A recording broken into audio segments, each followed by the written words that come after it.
வணக்கம் அன்பு Jesus talks TV நேயர்களே, நாம் இந்த வீடியோவில் பார்க்க இருப்பது உலகின் அழகான ஆலயங்கள் வரிசையில் கன்னியாகுமரி மாவட்டம் கடியப்பட்டணம் என்ற பேரூரில் இருக்கின்ற தூய பேதுரு பவுல் ஆலயத்தை பற்றித்தான் இந்த வீடியோவில் முழுவதுமாக பார்க்கவிருக்கிறோம். இப்போது கடியப்பட்டணம் செல்லும் பாதையில் நாம் வந்து கொண்டிருக்கின்றோம்.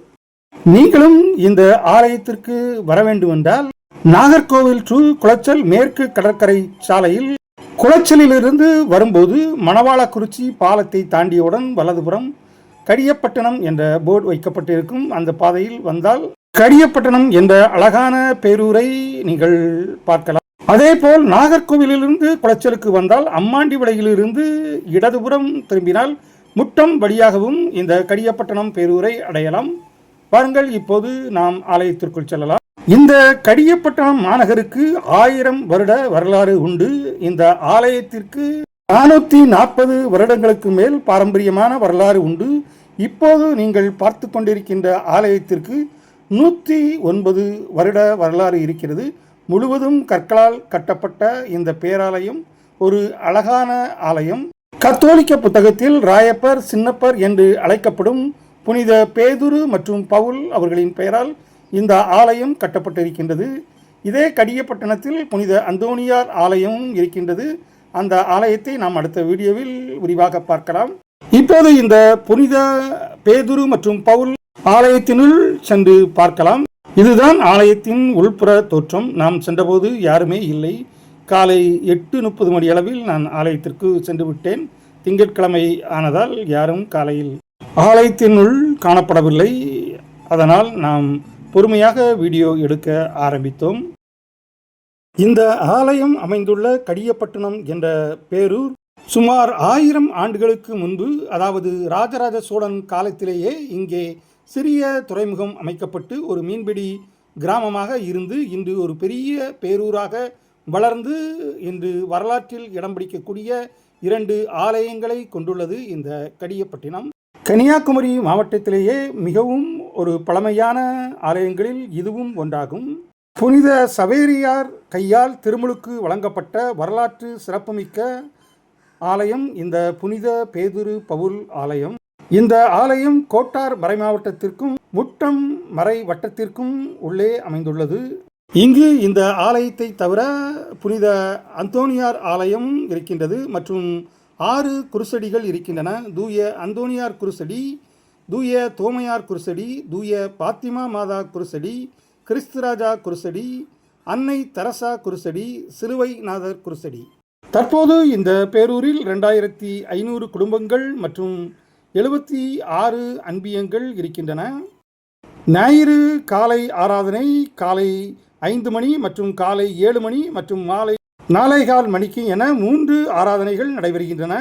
இந்த ஆலயத்திற்குள் சுற்றிலும் இயேசுவின் சிலுவை பாடுகள் ஓவியங்களாக வரையப்பட்டு மிக அருமையாக சுற்றுச்சுவர் முழுவதுமாக வைக்கப்பட்டிருக்கின்றன. இந்த ஆலயத்திற்குள் செல்ல 11 வாசல்கள் உள்ளன. இந்த ஆலயம் 3 அடுக்குகளாக பிரிக்கப்பட்டிருக்கின்றன. நடுவில் உள்ள அமைப்பு கூம்பு வடிவில் இருக்கின்றது. உள்ளே பார்ப்பதற்கு பிரம்மாண்டமாகவும் அழகாகவும் அமைதியாகவும் இருக்கின்றன. மிக அருகிலேயே கடல் இருக்கின்றது. இந்த ஆலயத்தில் திங்கள், செவ்வாய், வியாழன், வெள்ளி மற்றும் சனிக்கிழமைகளில் காலை 6:30 மணிக்கும் புதன்கிழமைகளில் மாலை 5:30 மணிக்கு சகாயமாதா நவநாள் திருப்பலியும் மாதத்தின் முதல் வெள்ளி மாலை 6 மணிக்கு நற்கருணை ஆசீரும் வழக்கமாக நடைபெற்று வருகின்றன. இந்த ஆலயத்தின் திருவிழா ஒவ்வொரு ஆண்டும் ஜூன் மாதம் 20ஆம் தேதி கொடியேற்றத்துடன் ஆரம்பித்து 28ஆம் தேதி தேரோட்டமும் 29ஆம் தேதி 10ஆம் திருவிழா திருப்பலியும் நடைபெற்று 10 நாட்கள் மிக சிறப்பாக ஒவ்வொரு ஆண்டும் கொண்டாடப்பட்டு வருகின்றது. நீங்கள் அந்த சமயத்தில் இந்த ஆலயத்தை பார்வையிட வந்தால் கண்கொள்ளா காட்சியாக இந்த இடம் அமைந்திருக்கும்.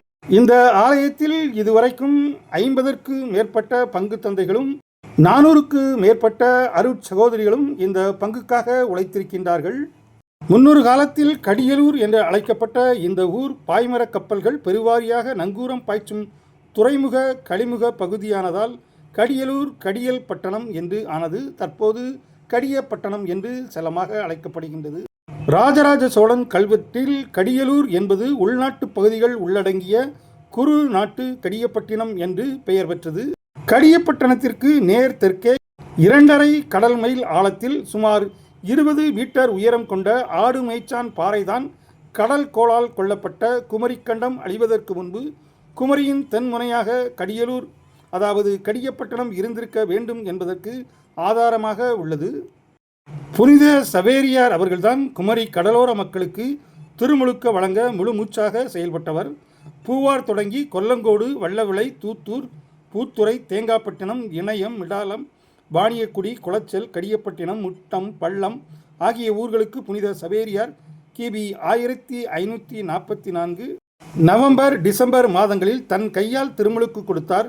இவ்வாறு 13 கடலோர கிராமங்களிலுள்ள சுமார் 10,000 மக்கள் திருமுழுக்கு கொடுத்தார். இவ்வாறு திருமுழுக்கு பெற்று 31 ஆண்டுகளுக்கு பிறகு 1575ஆம் ஆண்டு போர்ச்சுகீசியர்களால் கடியப்பட்டணத்தில் அப்போஸ்தலர்களான புனித ராயப்பர் மற்றும் சின்னப்பர் பெயரால் அஸ்திவாரம் கருங்கலிலும் சுவர்கள் சரளை கல்லினாலும் கூரை மண் ஓட்டினாலும் உள்ள பெரிய ஆலயம் கட்டப்பட்டது. ஆலய நீளம் 90 அடி, அகலம் 30 அடி, பரப்பளவு 2700 சதுர அடி. இந்த முதல் ஆலயம் கட்டப்பட்ட காலத்தில் கடியப்பட்டணத்தில் வாழ்ந்த கிறிஸ்தவர்களின் எண்ணிக்கை 872. இந்தியாவில் போர்ச்சுகீசியர்களின் அதிகாரம் முடிவுக்கு வந்த பிறகு இந்த கடியப்பட்டணத்தில் 2ஆம் கட்ட ஆலய பணிகள் பிள்ளைத்தோப்பு பங்கு தந்தை அருட்மணி ஜான் பரைரா அவர்களால் 1912ஆம் ஆண்டு கடியப்பட்டணம் ஆலயத்தை விரிவாக்கம் செய்ய புதிய ஆலய பணிக்கு அடிக்கல் நாட்டினார். பழைய ஆலயத்துடன் இணைந்து குருசு வடிவ சிலுவை ஆலயமாக கல், செங்கல், பதநீர் கலந்த சுண்ணாம்பு கலவையில் ஆலயம் கட்டப்பட்டு பெரிய தூண்களையும் 2 அடுக்கு கூரைகளையும் கொண்டு மண் ஓட்டினால் கூரை வேயப்பட்டது. மரத்தின் சித்திர வேலைப்பாடு கொண்ட புதிய பீடம் ரோமிலிருந்து கொண்டு வரப்பட்டது. 1915இல் ஆலய பணிகள் அனைத்தும் நிறைவு பெற்றது. 1916ஆம் ஆண்டு கொல்லம் மறைமாவட்ட ஆயர் மேதகு அலாயுசிஸ் மரிய பென்சிகர் அவர்களால் கடியப்பட்டணம் தனி பங்காக உயர்த்தப்பட்டது. இந்தியா சுதந்திரம் அடைந்த பின்பு 1/11/1956 அன்று குமரி மாவட்டம் தாய் தமிழகத்துடன் இணைந்தது. மக்கள் ஆலயத்தில் ஒன்று கூடி இறைவனுக்கு நன்றி கீதம் பாடினர். இதனிடையே 3ஆம் கட்ட ஆலய பணிகள் சற்று தாமதமாயின. இறுதியாக அருட்தந்தை செர்வாசியூஸ் காலத்தில் பங்குமைப்பு பணிப்பேரவை அமைத்தார். ஆலய பீடமும் மணிக்கோபுரமும் அமைத்தார். 3ஆம் கட்ட ஆலய பணிகள் நிறைவு பெற்றன. அதன் பிறகு கடியப்பட்டணத்திற்கு வந்திருந்த அருட்தந்தையர்கள் ஜேஎன் சீசர் ஆன்மீக வளர்ச்சி பணிகளை மேற்கொண்டார்.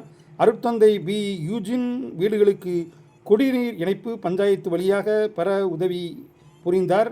1983-86களில் அருட்தந்தை டபிள்யூ ஜார்ஜ் வின்சென்ட் மக்களுக்கு புதிதாக இல்லங்கள் கட்டி புது குடியேற்றம் உருவாக்கினார்.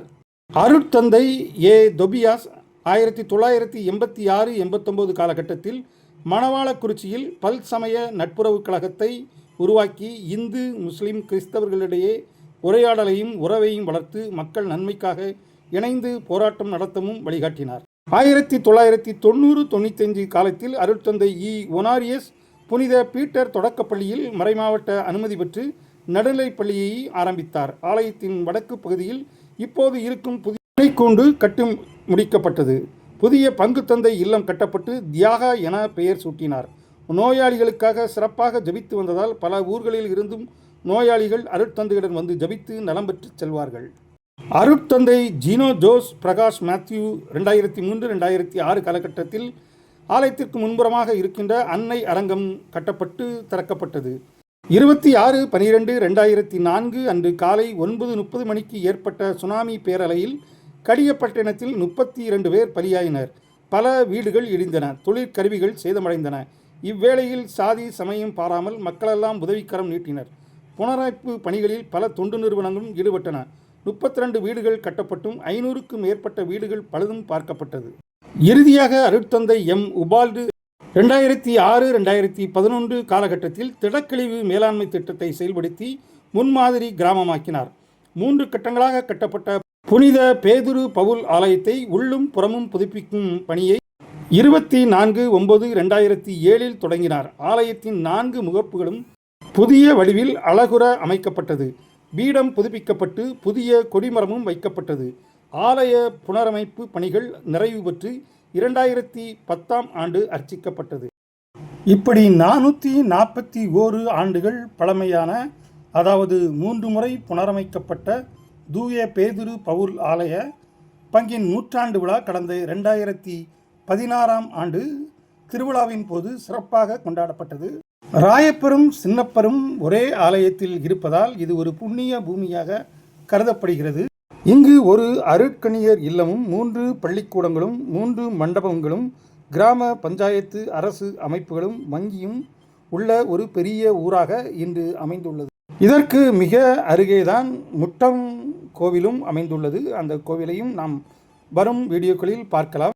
இந்த பங்கின் பங்கேற்பு அமைப்புகள் பங்கு அருட்பணிப்பேரவை, தணிக்கை குழு, நிதிக்குழு, அன்பிய ஒருங்கிணையம், திருவழிபாட்டுக்குழு, சிற்பிராத யுத்த வீரர் சபை, மரியாயின் சேனை ஆண்கள் மற்றும் பெண்கள், வியாகுல மாதா சபை ஆண்கள் மற்றும் பெண்கள், புனித சூசையப்பர் சபை, கிறிஸ்தவ தவ வாழ்வு சமூகம் ஆண்கள் மற்றும் பெண்கள், புனித வின்சென்ட் தே பவுல் சபை, பிரான்சிஸ்கன் 3ஆம் சபை, கோல்பிங்க் இயக்கம், கத்தோலிக்க சேவா சங்கம், பாலர் சபை, சிறுவழி இயக்கம், இளம் கத்தோலிக்க மாணாக்கர் இயக்கம், இளைஞர் இயக்கம், மறைக்கல்வி மன்றம், சபைகள் மற்றும் சங்கங்கள் மற்றும் பாலர், சிறார், ஒய்சிஎஸ் இளையோர் ஒருங்கிணையம் என அமைப்புகள் செயல்பட்டு இந்த புனித பேதுரு பவுல் ஆலயமானது நாளொரு மேனியும் பொழுதொரும் வண்ணமாக வெற்றி நடை போட்டு கொண்டிருக்கின்றது.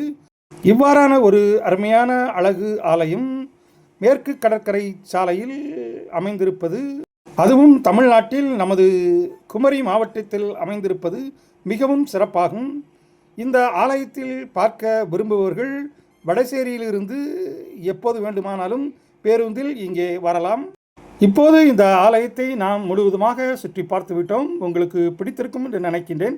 அடுத்து இங்கிருந்து இதன் பக்கத்தில் உள்ள புனித அந்தோனியார் ஆலயத்திற்கு செல்லவிருக்கிறேன். அந்த வீடியோவை நாம் அடுத்த வீடியோவாக பார்க்கலாம். அதனைத் தொடர்ந்து இதே பாதையில் இருக்கின்ற முட்டம் கடற்கரையில் உள்ள ஒரு அருமையான ஆலயத்தையும் நாம் அதற்கடுத்த வீடியோவில் பார்க்கவிருக்கின்றோம்.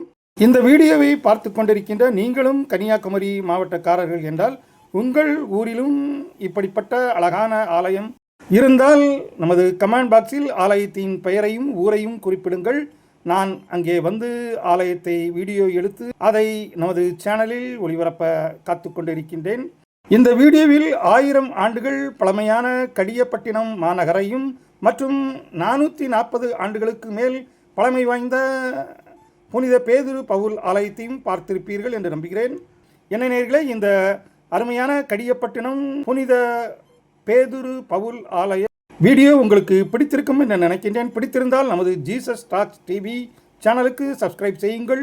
மீண்டும் ஒரு அருமையான அழகான அற்புதமான கன்னியாகுமரி ஆலயத்தில் உங்களை சந்திக்கும் வரை உங்களிடந்து அன்பு கூறி விடைபெறுவது உங்கள் அன்பு ராஜேஷ்.